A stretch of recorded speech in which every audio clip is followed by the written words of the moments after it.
Medical ಕಾಲೇಜ್ಗಳಲ್ಲಿ ಹೃದ್ರೋಗ ತಜ್ಞರಿಲ್ಲದ ವಿಚಾರಕ್ಕೆ ಸಂಬಂಧಪಟ್ಟಂತೆ ದೇಶದ ಯಾವುದೇ ಮೆಡಿಕಲ್ ಕಾಲೇಜ್ಗಳಲ್ಲಿ ಹೃದ್ರೋಗ ತಜ್ಞರು ಇರೋದಿಲ್ಲ, ಇರುವವರಿಂದ ನಾವು ಸೇವೆಯನ್ನ ಪಡಿತಾ ಇರ್ತೇವೆ ಅಂತ ಹೇಳಿ ಕಲಬುರಗಿಯಲ್ಲಿ ವೈದ್ಯಕೀಯ ಶಿಕ್ಷಣ ಸಚಿವ ಡಾಕ್ಟರ್ ಶರಣಪ್ರಕಾಶ್ ಪಾಟೀಲ್ ಹೇಳಿಕೆಯನ್ನ ಕೊಟ್ಟಿದ್ದಾರೆ.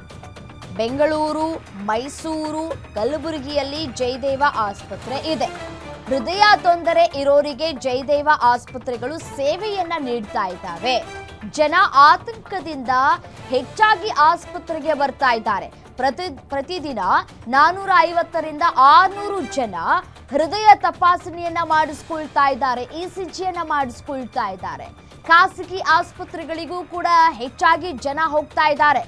ಜನ ಆತಂಕಕ್ಕೆ ಒಳಗಾಗೋದು ಬೇಡ ಅಂತ ಹೇಳಿ ಡಾಕ್ಟರ್ ಶರಣಪ್ರಕಾಶ್ ಪಾಟೀಲ್ ಹೇಳಿಕೆಯನ್ನ ಕೊಡ್ತಾ ಇದ್ದಾರೆ. ಬಟ್ ಆದ್ರೆ ಆತಂಕಕ್ಕೆ ಒಳಗಾಗೋದು ಬೇಡ ಅಂತ ಅನ್ನೋದಾದ್ರೆ ಕೇಸ್ಗಳು ಹೆಚ್ಚಾಗ್ತಾ ಇದೆ, ಹೃದಯಾಘಾತ ಪ್ರಕರಣಗಳು ಹೆಚ್ಚಾಗ್ತಾ ಇದೆ, ಸಾವನ್ನಪ್ಪುವವರ ಸಂಖ್ಯೆ ಕೂಡ ಹೆಚ್ಚಾಗ್ತಾ ಇದೆ. ಆದ್ರೆ ಇಲ್ಲಿಯವರೆಗೂ ಯಾಕಾಗಿ ಈ ರೀತಿಯಾಗಿ ಪ್ರಕರಣಗಳು ದಾಖಲಾಗ್ತಾ ಇದೆ, ಏನಾಗ್ತಾ ಇದೆ, ಯಾವ ಕಾರಣದಿಂದಾಗಿ ಹೀಗಾಗಿ ಹೃದಯಾಘಾತ ಕೇಸ್ಗಳು ದಾಖಲಾಗ್ತಾ ಇದೆ ಅನ್ನೋದು ಇಲ್ಲಿವರೆಗೂ ಕೂಡ ತಿಳಿದು ಬಂದಿಲ್ಲ. ಯಾಕೆ ಹೇಳ್ತಾ ಇದ್ದೀನಿ ಅಂದ್ರೆ, ಕಳೆದ 15 ದಿವಸದಿಂದ ನಮ್ಮ ಜಯದೇವ ಇನ್ಸ್ಟಿಟ್ಯೂಟ್ ಆಫ್ ಕಾರ್ಡಿಯಾಲಜಿಯಲ್ಲಿ 450 ಇರೋ OPD 650 ಆಗಿದೆ. 50% ಇನ್ಕ್ರೀಸ್ ಆಗಿದೆ. ಥ್ರೂಔಟ್ ಸ್ಟೇಟ್ ಜಾಸ್ತಿ ಆಗಿದೆ. ಆಮೇಲೆ ಪ್ರೈವೇಟ್ ಡಾಕ್ಟರ್ಸ್ ಹೇಳ್ತಾ ಇದ್ದಾರೆ, ನಮ್ಮ ಹತ್ರ ಜಾಸ್ತಿ ಜನ ಹಿಂಗೆ ಆತಂಕ ಪಟ್ಕೊಂಡು ಬರ್ತಾ ಇದ್ದಾರೆ, ಏನು ಇಲ್ಲ ಅವರಿಗೆ.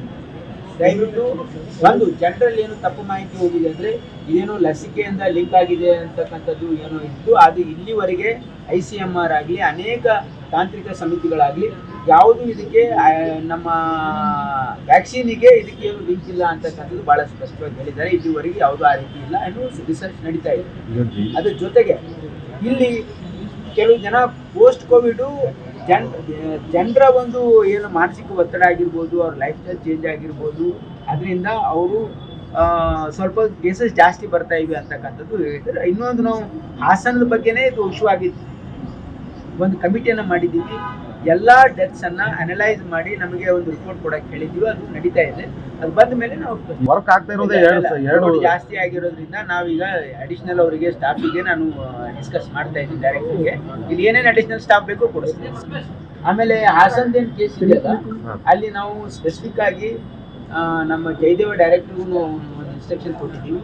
ಅವರು ಕೂಡ ಅಲ್ಲಿ ಸ್ಥಳೀಯ ಹಾಸನ್ ಡೈರೆಕ್ಟರ್ ಸಂಪರ್ಕದಲ್ಲಿ ಯಾವ್ಯಾವ ಕೇಸಸ್ ಆಗಿದೆ ಅಲ್ಲಿ ಅನಲೈಸ್ ಮಾಡ್ತಾರೆ. ಅದರೆಲ್ಲ ಬ್ಯಾಕ್ಗ್ರೌಂಡ್ ತೆಗೆದುಕೊಂಡು ನೋಡಿ. ಒಂದು ನಿಮಗೆ ಸ್ಪಷ್ಟವಾಗಿ ಹೇಳ್ತೀನಿ, ಜನರಲ್ಲಿ ತಪ್ಪು ಮಾಹಿತಿ ಹೋಗ್ಬೋದು. ಯಾವುದೇ ಮೆಡಿಕಲ್